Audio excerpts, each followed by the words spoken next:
साल 1994 दिल्ली में एक बेकार पड़ी रेलवे पटरी के किनारे मुल्क के जाने माने लोग इकट्ठा हुए। मौका था एक ड्रामे की पेशकश। इसके लिए 7 एकड़ में फैला दुनिया का सबसे बड़ा स्टेज तैयार किया गया। उस वक्त कोई नहीं जानता था कि फिल्मों को टक्कर देते इस ड्रामे के दुनिया भर में 3,500 से ज्यादा शोज होंगे।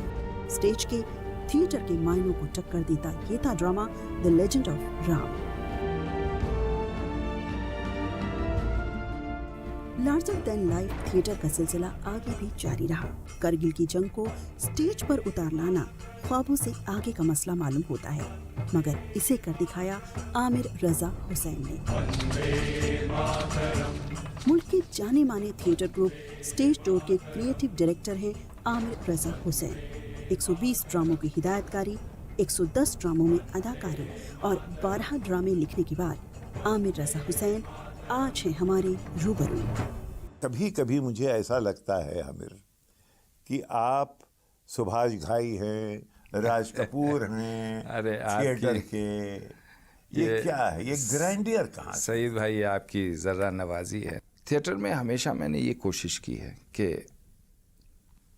आज की दुनिया में जहाँ 150 टेलीविज़न चैनल्स हैं और सिनेमा हॉल्स हर जगह हैं, बड़ी से बड़ी 3D 2D हर किस्म की फिल्में आ रही हैं, तो आदमी पैसा खर्च करके थिएटर देखने क्यों आए?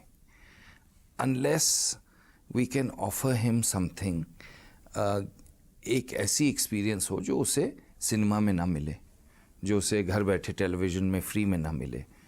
तो इस वजह से ये नहीं कि मैं सिर्फ बड़ा थिएटर करता हूँ, छोटा थिएटर भी करता हूँ, बहुत किया है, लेकिन थिएटर में हमेशा ये कोशिश होनी चाहिए कि ऑडियंस अपने घर से अपनी गाड़ी में या बस में या पब्लिक सवारी में बैठ के पैसा खर्च करके आए, पैसा टिकट पे पैसा खरीदे, खर्च करे और आपका शो देखे, और उसके बाद घर जाने के बजाय खाना खाए कहीं, क्योंकि ये एक फुल आउटिंग होती है। तो हमें जो स्टेज पे अब पेश करना होता है, स्टेज पे या खुले में या नॉन प्रोसीनियम थिएटर जिसे हम कहते हैं, वहाँ पेश करना होता है, तो उसमें एक कशिश होनी चाहिए कि आदमी को वो अपने घर से निकाल सके।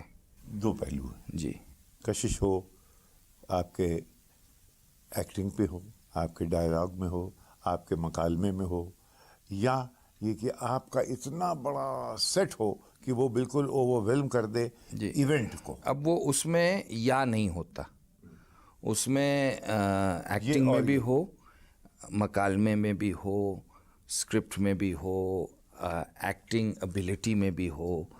जैसे आदमी जिस किस्म से ज़बान बोले, चाहे वो अंग्रेज़ी हो, चाहे हिंदी हो, चाहे उर्दू हो, साफ ज़बान बोले, उसमें भी हो, और सेट्स में भी हो, और लाइटिंग में भी हो, और कॉस्ट्यूम में भी हो, और ग्रैंडियर में भी हो। देखिए, मैं आपको इसकी छोटी सी एक हिस्ट्री बताऊं। मॉडर्न आर्ट अब जो चलता है ये मतलब मेरे नज़रिए से तो बिल्कुल ही वाहियात, मतलब मैं अगर मॉडर्न आर्ट गैलरी में घुस जाऊं तो निकल के सर का दर्द दूर करने के लिए दवा चाहिए होती है। एब्स्ट्रैक्ट आर्ट के खिलाफ हैं आप? Completely, I hate it. अच्छा, उसकी एक हिस्ट्री है। उसकी वजह यह है कि पहले क्या खूबसूरत पेंटिंग्स बनती थी, आप यूरोप के म्यूज़ियम्स में देखिए, घरों में देखिए, but they were representative of either scenic beauties और ऑफ एनिमल्स और ऑफ फेसेस और of entry of the camera, of the still camera. अब वो पेंटर जो आके ख़ानदान की पोर्ट्रेट पेंट करता था, उसकी नौकरी खतरे में पड़ने लगी। अब पेंटर जो है उसकी समझ में नहीं आया कि अब मैं क्या करूं।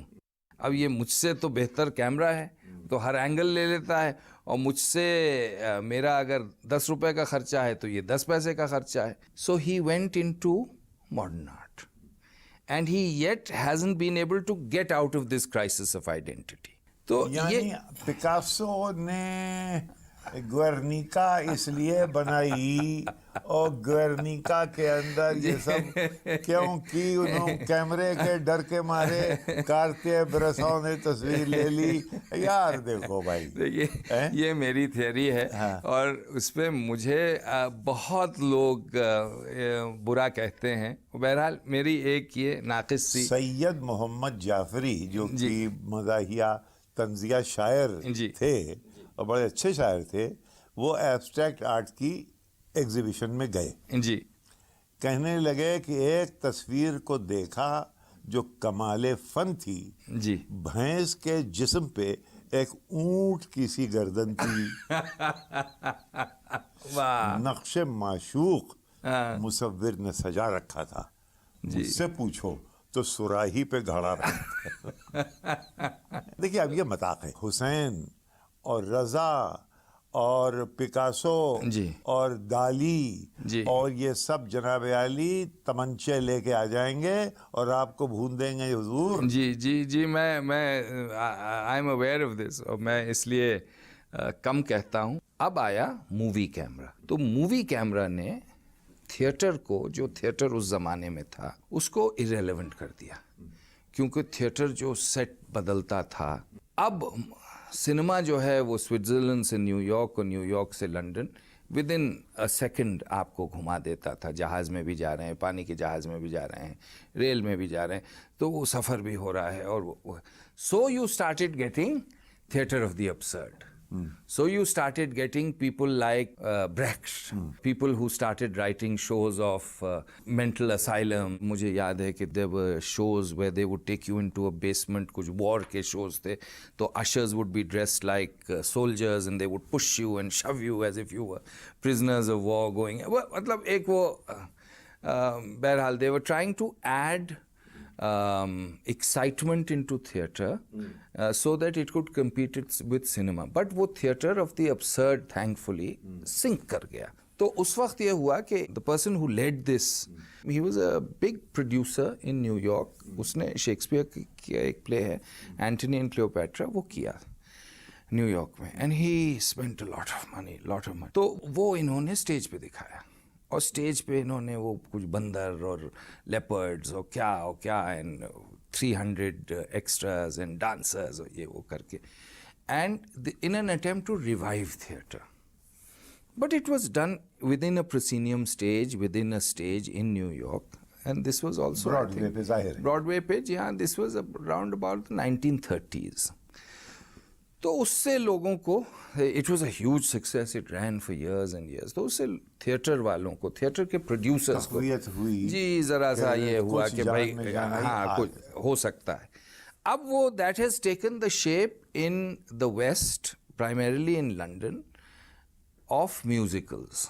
अब आप लंदन में जाइए और आप कहिए कि साहब मुझे प्ले देखना है, तो बड़ी मुश्किल होगी. आप जहाँ देखिए, जिस बड़े थिएटर में जाइए, म्यूजिकल चल रहा है. So this is the history of theatre. Now it has become the big musical, the big money. In India theatre never really took off. हमारा बड़ा नैरो वो है थिएटर का डेफिनेशन, जिसको हम प्रोसीनियम में परफॉर्मेंस विथ लाइन्स लेके उसको थिएटर कहते हैं. जो हमारा टेम्पल डांस है, जो हमारा टेम्पल के परफॉर्मेंसेस हैं, रामलीला है, these are the greatest forms of theatre, most popular forms of theatre the world over. जी. और इससे बड़ा थिएटर कहीं दुनिया में नहीं होता. लेकिन वो भी आज की तारीख में थोड़ा सा दब रहा है, दब गया है. मैं ये कह रहा हूँ कि ऐसा नहीं है कि theatre on its own in a small proscenium way cannot compete. It can, but अगर ये सब सपोर्ट मिल जाए तो और आसान है. 1994 में 2000 रुपए का टिकट आपने खरीदवाया जी. ये गरीब आदमी खरीद ही नहीं पाया जी. लिहाजा उसने रामचंद्र जी का जो आपका इतना बड़ा जी. ड्रामा था देखा ही नहीं. ये मेरी बदकिस्मत थी. मैं ये कोशिश कर रहा था कि मैं लोगों को, बाहर के लोगों को ये दिखाऊं कि हिंदुस्तान का थिएटर कितना ओरिजिनल हो सकता है. और पहली चीज़ जब मैंने ये किया तो लोगों ने आके मुझसे कहा कि अरे ये हमने कहीं देखा नहीं है, आपने कहाँ देखा था? तो मैं उनको जवाब देता था कि भाई क्या मतलब, कहाँ देखा था, ऐसा भी हो सकता है कि भाई हम अब अपने देश में कोई चीज़ ओरिजिनल कर दें, कॉपी नहीं करें, क्योंकि सिनेमा में आपको मालूम है सीन टू सीन कॉपी होती है, गाने कॉपी होते हैं, धुन कॉपी होती। तो सब सोचते थे कि कहीं से मैंने कॉपी किया है, डिज्नीलैंड से, इससे उससे। आज 20 साल हो गए, पीपल हैव नॉट डिस्कवर्ड कि ये कहाँ से कॉपी हुई। It is not a copy, it's an खुद ओरिजिनल। थिएटर के लोगों ने, मसलन शशि कपूर, जी वो कहते हैं साहब ये सब कुछ हो सकता है, ये थिएटर नहीं है। लेजेंड ऑफ राम को शशि कपूर ने कहा कि ये थिएटर नहीं है। जी, अब थिएटर वाले तो कहते हैं, बहुत थिएटर वाले कहते हैं। अब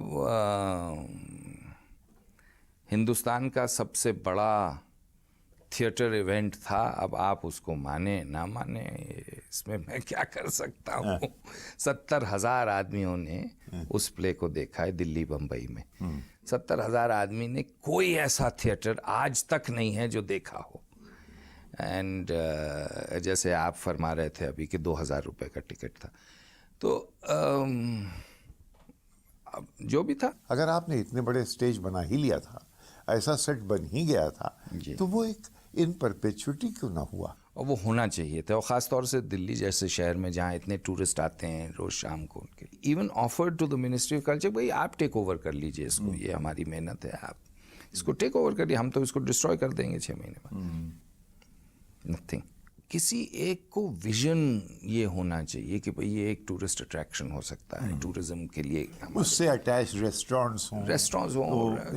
जी, अभी ये टूरिज्म की हालत है कि लोग आते हैं दिल्ली में, 1 दिन 2 दिन रुकते हैं और फिर जयपुर चले जाते हैं, आगरा चले। कोई ऐसी चीज़ नहीं है कि उनको शाम को दिल्ली में रोके।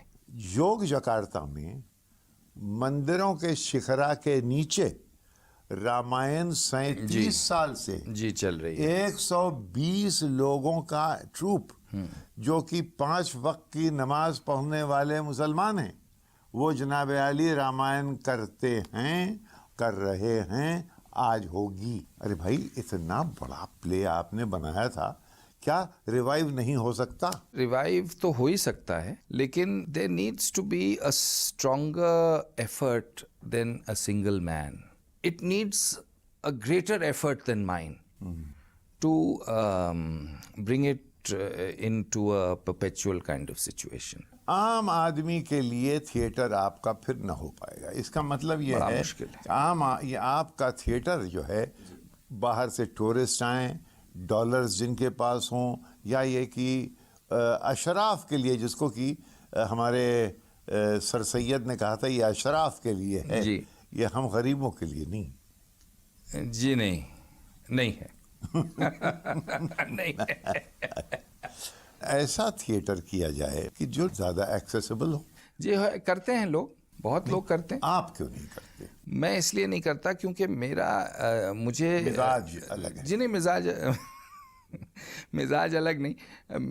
मेरे थिएटर में, मेरे कॉन्सेप्ट्स में पैसे ज़्यादा लगते हैं, और उन पैसों को फिर बहरहाल रिकवर करना पड़ता है, तो इस वजह से वो महंगा हो जाता है। आप जितने बड़े मुसलमान हैं उतने ही बड़े आप शिया भी हैं। जी, शिया ही हूँ। लेजेंड ऑफ राम जी, ये एक हिंदुइज्म का एक बहुत बड़ा जी। इंडियन प्रिंस की कहानी, आपने उसको सजाया, इतना बड़ा प्ले किया। जीसस पैशन ऑफ क्राइस्ट, जी, हजरत ईसा के ऊपर दसियों फिल्म बन चुकी हैं, जी। प्लेज लिखे जा जी, चुके हैं, जी। क्रिटिकल भी हैं जी। और ह्यूमरस भी हैं। साहब, आपके मौलवी साहिबान ने आपके किसी थीम को जी, छूने से मना कर दिया है। आपने कहा कि मैं शिया हूं।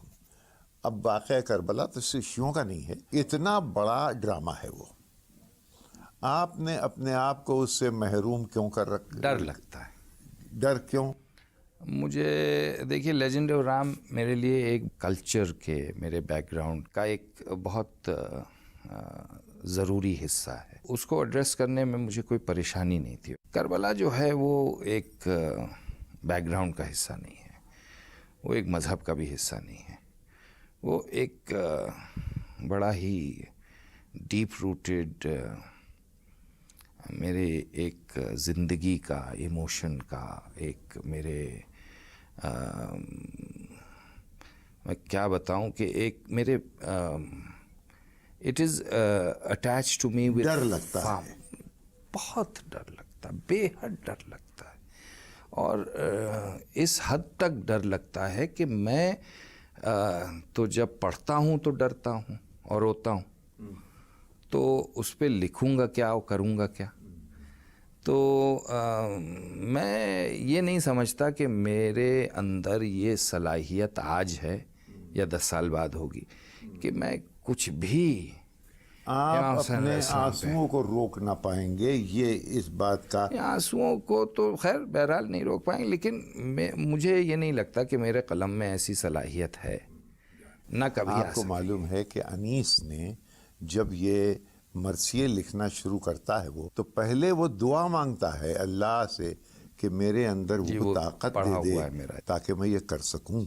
अनीस का मैं आपको बताऊं, Anees was a genius far above anything which Urdu literature has seen, चाहे वो गालिब हों, चाहे वो मीर हों, चाहे वो कोई भी उर्दू का पोएट हो या लिखने वाला हो। अनीस और दबीर के मर्तबे जो हैं वो हमारी सोच और समझ के बाहर हैं, तो उनको मैं लेके कंपैरिजन कहाँ करूँ। इसकी मरसिए की एक मिसरा, हर एक मिसरा जो है वो पूरी एक कहानी, एक दास्तान। अब उसमें हम अपने आप को कहाँ लेके चलें साहब, हमारी कहाँ ऐसी औकात बिसात के हम अगर अनीस ने किया तो हम कर सकते हैं, लिख सकते हैं, कुछ नहीं, कोई सवाल ही नहीं। Anees was a super human being, तो he addressed a super human issue. I am not, that is why I am petrified. अच्छा, तो आप डायरेक्ट करें अगर एक मरसिए के परफॉर्मेंस को, तो कैसा होगा? वो हो सकता है, वो हो सकता है। अनीस की ज़िंदगी खुद ऐसी खूबसूरत थी और ऐसी इंटरेस्टिंग थी, एक से एक इंसिडेंट्स हैं। एक मजलिस पढ़ने गए तो उनसे किसी ने कहा कि साहब ज़रा मुख्तसर पढ़िएगा, तो वो मिंबर पे गए, उन्होंने कहा कि मुख्तसर ये है कि बस शैन शहादत पाई, वो कह के उतर आए। आपने कारगिल के ऊपर जी किया, उसका मकसद क्या था? हमने पहले शुरू किया अस्पताल जाना, आर्मी अस्पताल वगैरह, पैथेटिक कंडीशंस, तो वहाँ कोशिश करते थे कि हम कुछ उनकी मदद कर सकें। फिर कुछ फिल्म स्टार्स को इकट्ठा किया, उनको लेके हम कश्मीर गए, बल्कि कारगिल में गए, द्रास तक गए, बॉर्डर पे लेके गए। जब हमने फर्स्ट हैंड देखा क्या हो रहा है, तो my wife wanted to make a documentary on it, which she did. और उसमें there was such great drama that I felt that this needs to be documented as a play. तो वो मैंने प्ले किया, and the rest of course is as they say history। तो वो बहरहाल 50 days वो 50 day war। जी हाँ। Theatre आपका एमैलगमेशन है इन्फ्लुएंसेस का जी। कि उसमें कहीं एक ब्रॉडवे भी है, कहीं बड़ा मेगा स्टेज वेस्ट एंड का भी है जी। और कहीं हिंदुस्तानियत भी है, कहीं उसमें पारसी थिएटर की झलक भी है, लेकिन तारीख बहुत ज़्यादा है। हिस्ट्री आपका एक एंकर है मुस्तकिल। क्योंकि मैं हिस्ट्री का स्टूडेंट रहा हूँ। लेजेंडरी मोहम्मद अमीन साहब थे सेंट स्टीफेंस कॉलेज के, उनके नीचे मैंने हिस्ट्री सीखी है। मैंने सेंट स्टीफेंस से ऑनर्स किया हिस्ट्री में। सुना ये कि बहुत अच्छे मार्क्स मिले आपको? जी, बहुत अच्छे आए। मैं मतलब अगर 3 मार्क्स कम मिल जाते तो मैं फेल कर जाता। लो 3rd डिवीजन, लेकिन बहरहाल it was an experience learning from such great people. पहला एज अ डायरेक्टर जी, आपने कौन सा प्ले डायरेक्ट किया जो कामयाब हुआ? Charley's Aunt 1982। वो क्यों क्लिक किया? उसमें एक्टर बहुत अच्छे थे।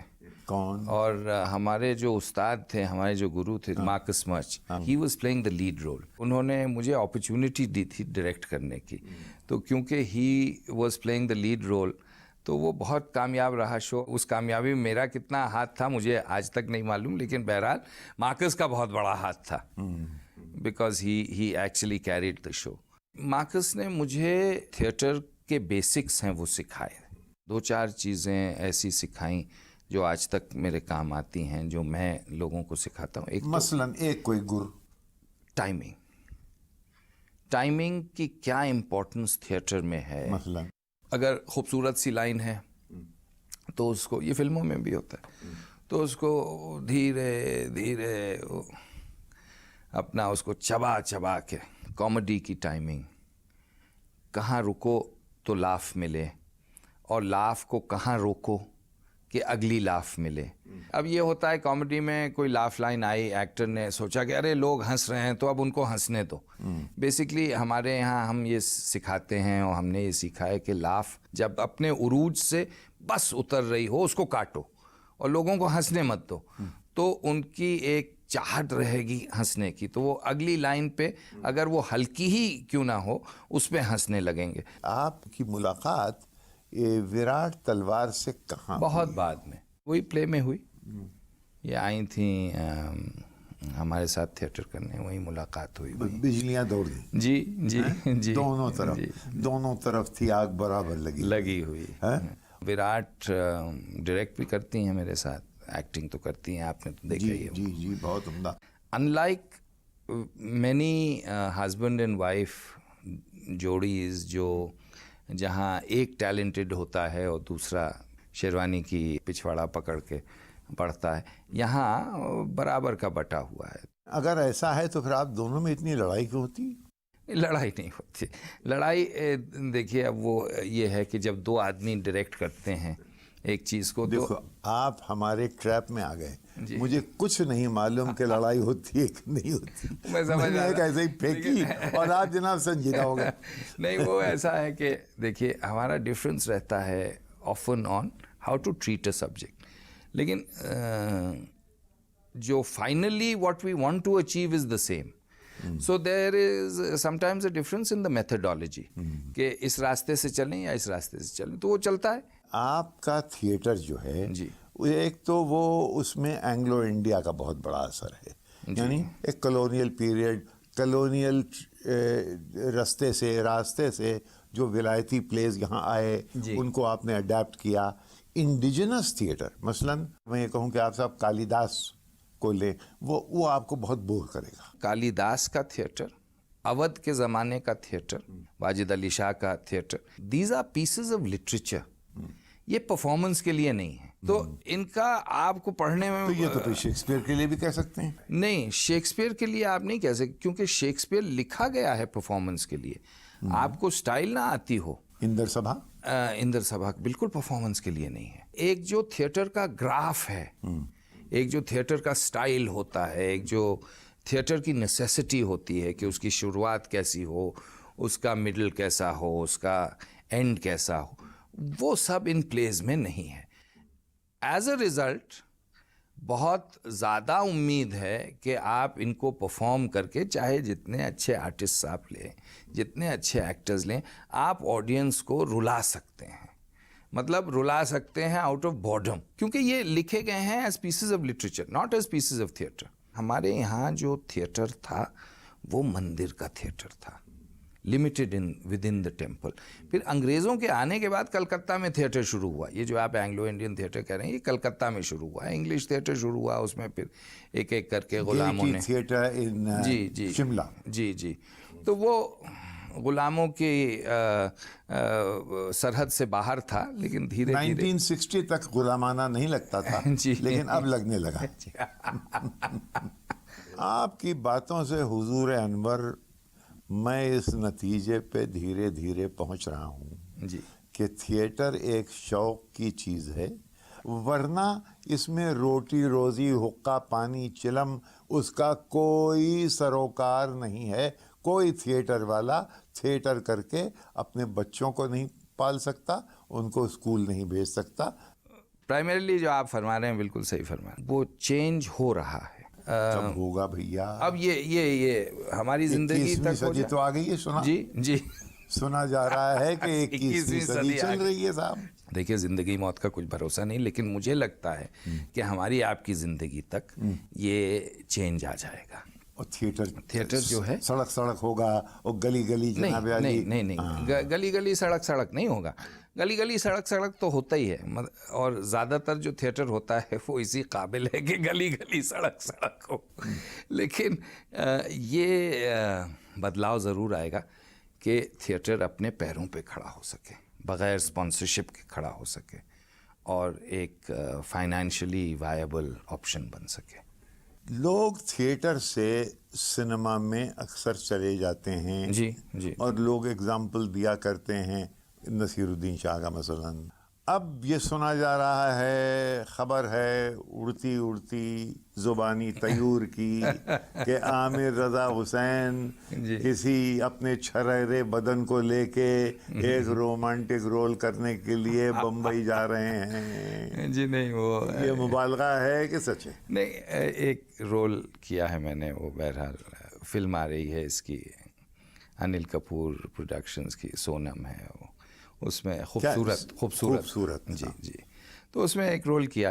बहरहाल लेकिन ये रोल मैंने सुना ये है हुजूर कि ये पहले अशोक कुमार ने किया था। जी, जो पहली खूबसूरत थी, जी हाँ, अशोक कुमार ने। तो आप अपने आप को अशोक कुमार समझते हैं?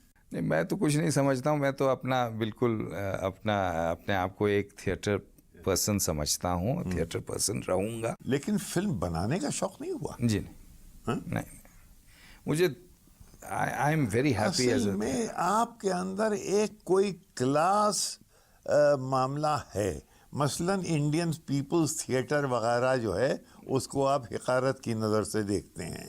अब ये आप कह रहे हैं, मैं नहीं कह रहा हूँ। अच्छा, इंडियन पीपल्स सोशलिज्म के खिलाफ हो क्या भाई? नहीं, सोशलिज्म के खिलाफ तो क्या, जी हाँ, सोशलिज्म के खिलाफ हूँ। तो क्या हो तुम?